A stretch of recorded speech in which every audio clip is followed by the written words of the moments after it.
C'est à ce moment très précis que l'histoire, elle a pris un tout autre tournant. Il y a la police qui a débarqué. Salut à tous, je vais vous raconter ma version. Je vais essayer d'être assez claire, précise, rapide. Mais bon, il y a tellement de choses à dire. Je vous cache pas que je suis encore sous le choc face à tout ce qui s'est passé, face à cette injustice. Alors je vous explique. Hier, je devais descendre dans le sud parce que c'était l'anniversaire de mon beau-papa que j'avais pas vu depuis 7 mois. Bref, je suis désolée, je suis un petit peu émue. C'était également la fête des pères aussi hier, donc c'était super important pour moi de descendre, voilà. Et dans la foulée, quelques jours après, vous savez qu'il y a le tournage du Cross qui commence. Donc j'ai pris mes affaires, voilà, pour ce tournage. Alors j'ai pas pris 10 valises, mais 3. J'arrive à la gare avec mes 3 valises. Donc j'avais 3 valises qui ont une taille normale et une petite qu'on met, vous savez, les bagages à main dans les avions qu'on peut prendre avec nous qui sont petites. Donc, j'arrive à la gare, il me reste à peu près 10 minutes avant de prendre mon train. Je suis accompagnée d'un ami à moi. Et à ce moment-là, je demande à un agent de la SNCF si mon ami peut m'accompagner jusqu'à ma voiture pour m'aider à porter mes valises. Et l'agent de la SNCF me dit que c'est pas possible. Moi, il n'y a pas de problème. Les règles, c'est les règles. S'il peut pas, c'est pas grave, je vais me débrouiller. À ce moment-là, il y a un autre agent de la SNCF qui me voit et qui me dit catégoriquement: Madame, vous avez trop de valises, vous pouvez pas prendre le train. Donc là, dans ma tête, je me dis comment ça? Et moi, je réponds de la manière la plus gentille possible. Je dis: écoutez, madame, s'il faut payer un supplément pour mes bagages, juste dites-le moi, dites-moi c'est combien et genre pas de souci. Là, la personne, donc l'agent, me répète encore plus agressivement: Madame, vous ne pouvez pas monter dans le train avec vos valises. Et là, je me dis, mais je comprends pas. Donc, je fais comment? Je laisse mes valises sur le quai? Je comprends pas. En vrai, la seule chose que je veux, c'est trouver une solution. Sauf que je vois qu'elle m'en donne aucune, mis à part: Madame, laissez vos valises sur le quai. En fait, je vois que je suis face à une personne qui vraiment ne veut rien entendre. Sauf que moi, dans 5 minutes, le train, il part. Donc à ce moment-là, j'essaie de trouver une solution. Je vois qu'il y a un passager qui assiste à la scène, qui a envie de m'aider, et je vois qu'il a qu'un bagage. Donc je vais gentiment le voir, je lui dis: écoutez, est-ce que ça vous dérange pas de me prendre une valise avec vous, juste le temps de marcher, etc. Parce que visiblement, j'ai le droit qu'à 2 valises. Et la personne, elle me dit: il n'y a aucun problème, pas de souci. Donc là, je me dis: c'est cool, j'ai trouvé une solution. Et là, l'agent, elle revient comme une furie. Hystérique, elle se met entre la valise que j'ai passée au passager et le passager. Elle met ses mains comme ça et elle dit: alors là, ça va pas le faire, c'est hors de question. De là, je me dis: mais c'est pas possible, genre, je comprends pas. En fait, je comprends pas pourquoi autant de haine, pourquoi elle s'oppose au fait que je dois prendre le train. Surtout qu'elle insiste sur le fait que à bord, j'ai le droit qu'à 2 valises.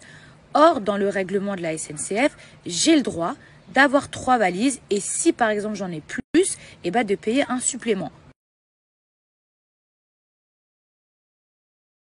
À ce moment-là, je me dis: mais genre, je lui ai fait quoi? Je comprends pas, je la connais pas, mais elle veut pas que je monte dans le train. Sauf que moi, je dois rentrer pour l'anniversaire de mon beau-père, je dois rentrer pour le tournage, et à ce moment-là, je vois qu'il reste plus que 2 minutes. Donc en fait, je me dis: bon, elle, peut-être que, je sais pas, peut-être qu'elle s'est mal réveillée, peut-être qu'elle a eu un problème à ce moment-là dans la vie. Vous savez pas, des fois les gens, ils se comportent d'une certaine façon parce que, je sais pas, vous voyez ce que je veux dire? Je me suis dit: mais là, te prends pas la tête, c'est pas grave. Là, il te reste 2 minutes, cours, va attraper ton train et après tu régleras ça dans le train avec un agent et tu paieras un supplément si tu dois payer un supplément. À ce moment-là, je vous jure sur ce que j'ai de plus cher, cette personne s'est mise à me courir derrière en hurlant, en demandant aux autres agents de bloquer l'accès au train. À ce moment-là, en fait, j'ai plus d'autre choix. Je décide de sortir mon téléphone portable, de filmer la scène tellement c'est invraisemblable. Je me dis: si je raconte cette histoire, il n'y a personne qui va me croire, sauf que cette personne, elle m'empêche de prendre mon train. Au moment où je sors mon téléphone, elle est venue prendre mon téléphone, l'arracher des mains. Elle a tenté d'arracher mon téléphone portable. Là, je vois que le train va partir. Qu'est-ce que je fais? Je cours dans la voiture, je monte dedans. À ce moment-là, je vous jure sur ce que j'ai de plus cher au monde. D'accord, je suis dans le train. Elle monte dans la même voiture que moi. Elle tente d'arracher mes valises, de les extraire sur le quai.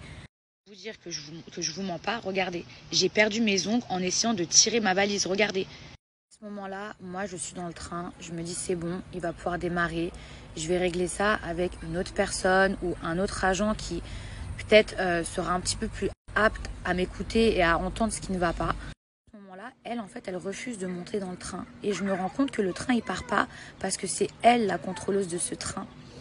Donc en fait, pendant 45 minutes, voire 1 heure, elle a pris en otage tout le train parce qu'elle ne voulait pas monter dedans car j'y étais. Moi, la seule chose que je voulais, c'est que le train parte et qu'on puisse tous rentrer chez nous ou faire ce qu'on avait à faire. À ce moment-là, elle a commencé à dire que je l'avais agressée. Je ne sais pas si vous vous rendez compte. Elle est partie dire que je l'avais agressée. Des gens de la sécurité qui sont venus, SUGE ou quelque chose comme ça, qui ont été super gentils avec moi, hyper compréhensifs, qui m'ont expliqué que en fait, là, c'était plus le problème des valises. C'est-à-dire que maintenant, elle m'accusait de l'avoir agressée. Je ne sais pas si vous vous rendez compte. Moi, à ce moment-là, je pensais qu'à une chose, aller retrouver ma famille, aller retrouver mon beau-papa. Vous savez ce qui m'a fait archi mal au cœur? C'est quand j'ai entendu des gens crier « Sortez là ». Déjà, ces gens, je sais que je ne peux pas leur en vouloir parce que déjà, ils ne savaient pas que c'était moi à l'intérieur, ils ne savaient pas la situation. Mais moi, j'ai été dans le train, je voulais que le train parte. C'est elle qui a fait en sorte qu'il ne parte pas parce qu'elle ne voulait pas monter dedans. Et est-ce que vous imaginez la peine que ça a pu me faire quand j'ai entendu « Sortez là » parce qu'en fait, eux, ils pensaient que c'était à cause de moi que le train ne partait pas. Il y a des gens de mon wagon, super gentils, qui ont essayé d'aller voir cette femme en lui disant « Écoutez, c'est qu'un problème de valise, c'est rien. Au pire des cas, elle paye un supplément, c'est ridicule, etc. » Elle hurlait « La SNCF, c'est moi. » Ça veut dire quoi la SNCF, c'est moi? C'est à ce moment très précis que l'histoire, elle a pris un tout autre tournant. Il y a la police qui a débarqué. Moi, je me suis dit, enfin, ça y est, on va pouvoir partir. De toute façon, je suis dans mon droit, j'ai 3 valises. Au pire des cas, la petite à main. Bon, ben voilà, encore une fois, s'il faut payer un supplément, il n'y a pas de souci. À ce moment-là, je vous jure sur ce que j'ai le plus cher au monde, j'ai la police qui me demande de descendre. Sinon, ils m'emmènent de force. Je suis contrainte de les suivre. Moi, dans ma tête, je me dis, mais c'est moi la victime dans l'histoire. Genre, c'est moi, je vais porter plainte. J'arrive au commissariat, c'est simple. Je suis passée de victime à madame, à partir de maintenant, vous êtes en garde à vue. Je ne veux pas rentrer dans les détails, dans la manière dans laquelle j'ai été traitée les premières heures quand je suis arrivée là-bas. Mais je peux vous dire que c'est un scandale, c'est une honte, c'est inhumain, c'est de l'injustice, c'est de l'abus de pouvoir. Il faut savoir que j'ai été amenée au commissariat avec toutes mes affaires. Donc mes affaires de tournage, mon sac à main, etc. Tout a été fouillé au millimètre près. Je ne sais pas si vous vous rendez compte, mais vous voyez ce que j'ai pu ressentir quand ces gens-là, ils ouvrent toutes vos affaires, ils regardent jusqu'à vos petites culottes. Et de là, dans ma tête, je me dis, mais quand même, il y a des témoins, il y a des caméras. C'est elle qui m'a agressée, c'est elle qui a pris mon téléphone. Et ça, je pensais que ça existait que dans les films, que dans les séries, que genre... qu'on met la mauvaise personne en prison ou en garde à vue et l'autre elle vit sa best life. Je me suis dit mais c'est pas possible. Genre là c'est un cauchemar ce qui m'arrive. Dans tout ça, quand je suis arrivée au commissariat, si vous saviez la manière dont ils m'ont parlé, la manière dont ils m'ont traité, en fait j'avais l'impression qu'ils avaient une haine envers moi. Vous voyez ce que je veux dire? Une haine et que c'était comme une satisfaction, de la vengeance. Je saurais même pas vous dire, vous voyez, comme de la hagra en fait. J'ai eu la chance, je vous jure. Et je tiens quand même à le préciser pour pas qu'on pense qu'ils sont tous pareils. Il y a une personne qui m'a aidée dans ce commissariat qui s'appelle Anthony, que je salue. Parce que je suis sûre que sans lui, de toute façon à cette heure-ci, j'aurais été encore en garde à vue pendant super longtemps.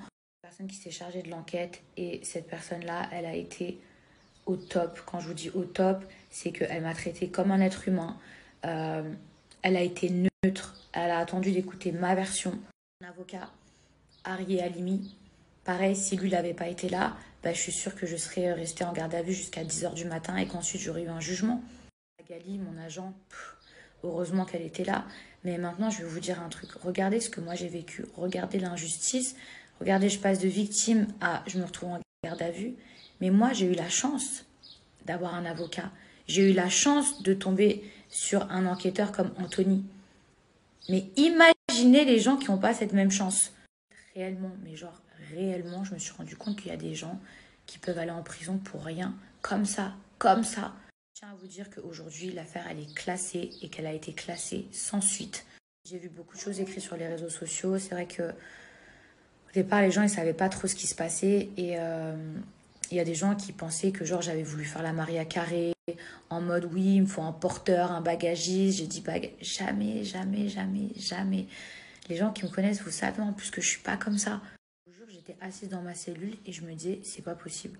C'est pas possible ce qui est en train de m'arriver. Je repensais à l'histoire, je me disais pour des bagages en plus auxquels j'avais le droit.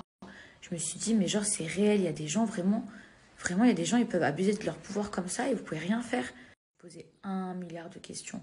1 milliard de questions. Je me suis dit, est-ce qu'on me fait ça parce que je suis une candidate de télé ou est-ce qu'on me fait ça parce que c'est juste de l'abus de pouvoir?